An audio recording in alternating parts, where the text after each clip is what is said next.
தமிழகத்தில் படுகொலை சம்பவங்கள் அதிகரித்து வருவதாக அதிமுக பொதுச் செயலாளர் எடப்பாடி பழனிசாமி கண்டன அறிக்கை மூலம் தெரிவித்திருக்கிறார். அது தொடர்பான அண்மை செய்திகளை பார்த்து வருகிறோம். இது குறித்தான மேலும் விவரங்களை கொடுப்பதற்காக செய்தியாளர் லதா இணைப்பில் இருக்கிறார். பேசலாம். லதா, இந்த கண்டன அறிக்கையில என்னெல்லாம் சொல்லியிருக்காங்க, விவரங்கள். வணக்கம். தமிழகத்தில் படுகொலை சம்பவங்கள் அதிகரித்து வரக்கூடிய நிலையில் அது தொடர்பான நடவடிக்கை எடுக்காமல் திமுக அரசு வேடிக்கை பார்ப்பதாக எதிர்க்கட்சி தலைவரும் அதிமுக பொதுச் செயலாளருமான எடப்பாடி பழனிசாமி கண்டன அறிக்கை ஒன்றை வெளியிட்டு இருக்கிறார். அந்த அறிக்கையில பார்த்தோம்னா, கடந்த 3 ஆண்டுகளில் திமுக ஆட்சியில் பார்த்தோம்னா அமைதி பூங்காவாக இருக்கிறது என்று வக்கனை பேசும் முதலமைச்சர் ஸ்டாலின், நான் எத்தனையோ முறை வேண்டுகோள் வைத்த பின்னரும் காவல்துறையினரை சுதந்திரமாக செயல்பட விடாமல் வைத்திருப்பது நாள்தோறும் நடைபெற்று வரும் கொலை சம்பவங்களின் மூலம் நிரூபணமாகிறது என்றும், அதே போல யார் ஆட்சியில் இருந்தாலும் அங்கொன்றும் இங்கொன்றும் தனிப்பட்ட காரணங்களுக்காகவும் வக்கீர புத்தி படைத்தவர்களாலும் ஒரு சில கொலைகள் நடப்பது இயல்பு என்றும், குற்றவாளிகளை காவல்துறையினர் கண்டுபிடித்து கைது செய்வது நடைமுறை என்றும் குறிப்பிட்டிருக்கிறார். ஆனால் திமுக ஆட்சியில் கொலைகள் செய்வதையே தொழிலாக கொண்டு பலர் தமிழகம் முழுவதும் சுற்றி சுற்றி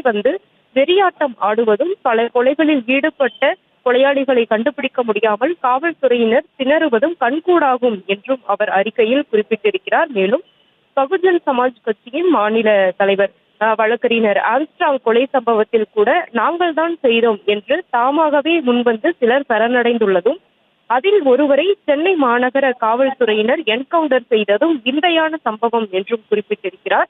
மேலும் பார்த்தோம்னா, காங்கிரஸ் கட்சியை சேர்ந்த ஜெயக்குமார் படுகொலை, சேலம் மாவட்டத்தை சேர்ந்த அதிமுகவை சேர்ந்த சண்முகம் படுகொலை, அதே போல மதுரையில் நாம் தமிழர் கட்சி நிர்வாகி படுகொலை உள்ளிட்ட விஷயங்களை சுட்டிக்காட்டி இருக்கக்கூடிய எடப்பாடி பழனிசாமி, கட்சி பேதமின்றி பல படுகொலைகள் அரங்கேறிய வண்ணம் இருப்பதாகவும், இவற்றில் ஒரு சில கொலை நிகழ்வுகளை தவிர ஏனைய குற்றங்களில் உண்மை குற்றவாளிகள் கண்டுபிடிக்கப்படவில்லை என்றும், உண்மை குற்றவாளிகள் இதுவரை பிடிபடாமல் இருப்பது பல்வேறு சந்தேகங்களை எழுப்புகிறது என்றும் கூட குறிப்பிட்டிருக்கிறார். அதே போல 2021 திமுக ஆட்சிக்கு வந்த பிறகு தமிழகத்தின் தலைநகர் சென்னை கொலை நகராக மாறி இருப்பதாகவும் தனது அறிக்கையில் குறிப்பிட்டு இருக்கிறார். அதே போல பார்த்தோம்னா, கடந்த 200 நாட்களில் தமிழகத்தில் 595 கொலை சம்பவங்கள் அரங்கேறி இருப்பதாக ஒரு பட்டியலையும் கூட அவர் அதில் குறிப்பிட்டிருக்கிறார். அந்த வகையில சென்னை மாநகரில் மட்டும் 86 கொலை சம்பவங்கள்,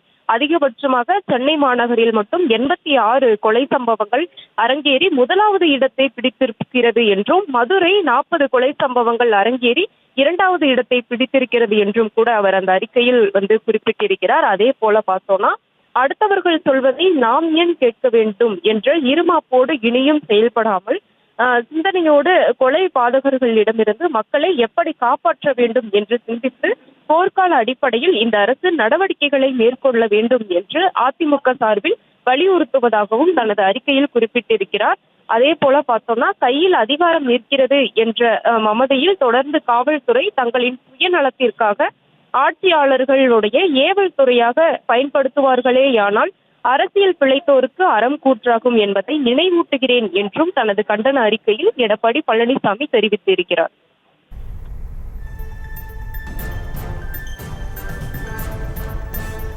விவரங்களை வழங்கியமைக்கு நன்றி லதா. செய்திகளை உடனுக்குடனும் துல்லியமாகவும் தெரிந்து கொள்ள சப்ஸ்கிரைப் பண்ணுங்க.